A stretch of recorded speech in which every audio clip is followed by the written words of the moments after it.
that Jordan addressed it and left no questions about how he feels about Isaiah Thomas and that he didn't want him on that team with the Dream Team. Second thing was, I like that they addressed the fact that Jordan didn't talk about social issues. I thought it was very powerful that Barack Obama, obviously formerly the most powerful man in the world, actually said mainstream America will accept African Americans as like Oprah, like Michael Jordan, like himself, Barack Obama, as long as you don't do or say anything controversial. It was to the point with Michael Jordan where he actually rejected a plea from his mother to speak out on behalf of Harvey Gantt, and he still didn't do it. So I thought that was interesting that they addressed that, especially if people want to contrast it to a Muhammad Ali or a LeBron James today. And then thirdly, obviously they had to address the gambling. And you could see, like Jordan said, he doesn't have a gambling issue as a competitive issue or competition issue. And you saw that in his lust to gamble with any and everybody, even the security guys for $20 before games. Or as John Paxson said, $1 a hand blackjack on the bus or team plane. So I thought that all of that stuff was interesting because those are issues people wanted to know about and weren't sure whether or not Jordan would address them. Those are great points, Chris. Nick, I thought my biggest takeaway here was the divergent paths that people are consuming this documentary and their takeaways from it. I think there's a part of you that thinks, wow, Jordan is even better and more spectacular and more extraordinary than I thought. Then the other path is, wow, Jordan is more human and flawed and a real person and more so than I thought. So I think having the director, Jason Harris, done an excellent job at merging those two, like the man and the myth. Yeah, I think it's a beautifully done piece, and I'm super excited for the final 4 episodes, and I think you're absolutely right. And the time jumps haven't been confusing. They've done a really good job at kind of having these two timelines slowly merge together. I had 2 major takeaways. One was revelatory, one was a good reminder. I'll start with the reminder. And Bruce, listen, full disclosure here. I grew up a New York Knicks fan, okay? My mom's from New York, I'm from Kansas City. So we didn't have a team. First game I ever went to was actually Game 82 of the 93 season, the season discussed last night. Knicks Bulls at the Garden, a game the Knicks won by, I think, 4 or 6 points. So I loved those teams. I loved Patrick Ewing.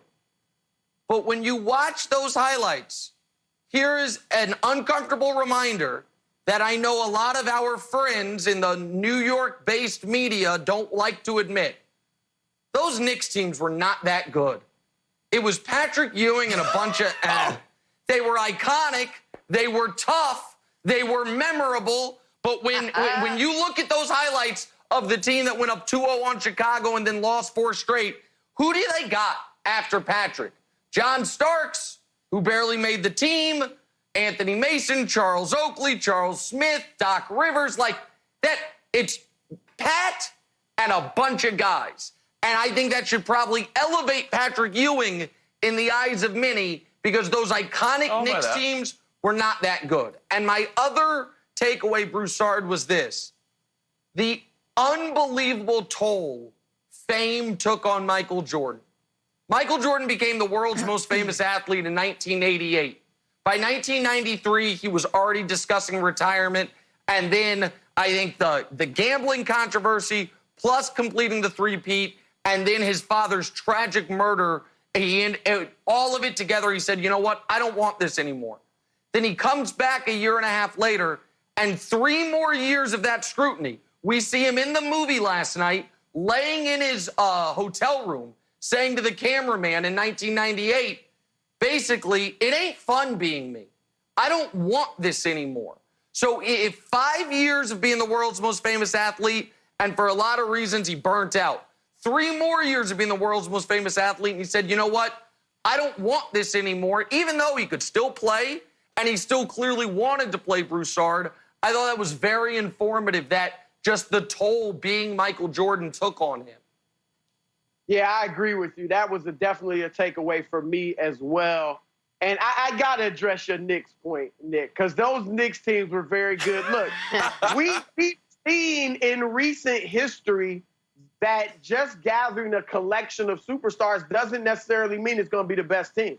Dallas, when they beat the Heatles, right, with LeBron, Wade, and Bosh, Miami had the most talent.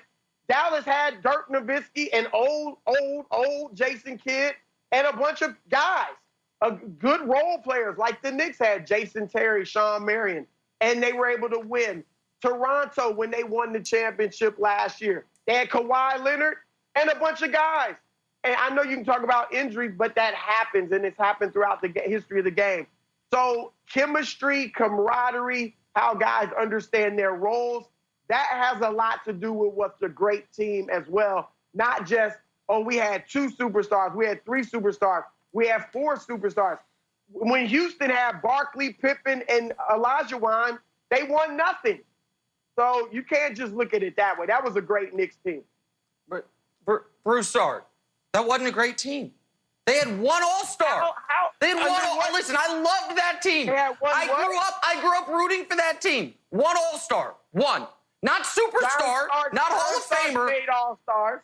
John Starks made All-Star team. Later, John Starks made All-Star the next year. The 93 Knicks had one guy yes, the next year. Doc Rivers made an All-Star team in '88 with the Hawks. Get the hell out of here with that. Listen, man. The fact of the matter is, Broussard, Broussard. Okay, all right, fine. You want to listen? I love those Knicks teams. They were iconic. They were fun. They were tough. Why did Miami win 4 straight championships when they had the most talented team in the league? I'm not saying you just create an all-star team and you win the title. I'm saying those Knicks teams are better in our memory than they actually were. And by the way, if you look at, and I'm talking about guys who didn't make the all-star team, Broussard, the other takeaway just quickly here, and I want your reaction to it, we saw that 98 Eastern Conference all-star team photo. Oh, boy. The East definitely been struggling for a while because I saw in that photo, I'm like, oh, my God, it's the Duncan Dutchman's music. Is that Cav Sean Kemp? That's one of the Jason Williams guys. I remember him. Holy moly, there's Steve Smith out there. That 98 East All-Star team. My goodness. Yikes. You are ripping. These dudes could ball. Steve Smith was a great player from his days at Michigan State onward. And Sean Kemp was awesome for a season. Have Sean Kemp? You know, a season in time. Yes, he still averaged 20 and 10. All right, well, typical millennial ripping the players of yesteryear. Is Nick a millennial? I tell him that all the time. I think he's a millennial. That's a compliment. Somehow, he's almost out of it. Somehow, some way, these two aren't the most fired up guys on our panel. That I leave to Kevin Wild, so fired up about last night. He was nervous. He wasn't going to get anything off his chest. When he gets nervous, I get nervous. Nobody wants to see me nervous. Here's what we're going to do, Wilds. We're giving you a shot clock. It's a segment we're calling Running Wilds, and by we, I mean me. Sure. Your clock, get ready, starts now. Okay, here are the 13 biggest surprises from the documentary. 1, I was surprised that Jordan laced his own shoes. I was surprised that in 1985, Jordan was the best shoe in the world, and then 13 years later, it turns your foot into a bloodbath. I was surprised that Barkley thought he was the best player in the world for a while. I was surprised that Jordan called Isaiah the second best point guard ever. I was surprised at how great Ahmad Rashad looked in that inside stuff all over print. I'd buy those, they bring them back out. Surprised Jordan thought it was a good idea to wear sunglasses for that interview. Never a good idea. I was surprised that Jordan played ticket broker before the game. Surprised Seinfeld aged so well. Seinfeld looking great. Surprised at the 93 finals, the home team lost every game except one. I was surprised 62,000 people saw Bulls-Hawks in the Georgia Dome. Surprised Jordan saying he wanted to leave 2 years before his skills deteriorated. And a surprise we didn't get more Danny Ainge for Jenna. Nick, those were my biggest surprises from the last two episodes of The Last Dance. Wow, and you did that fast. I'm gonna add two more surprises, Broussard. One, I'm surprised that up 4 with 40 seconds left in Game 6 of the NBA Finals, the Phoenix Suns played the single worst possession of transition defense I've ever seen in my life, just allowing Michael Jordan to get a layup to cut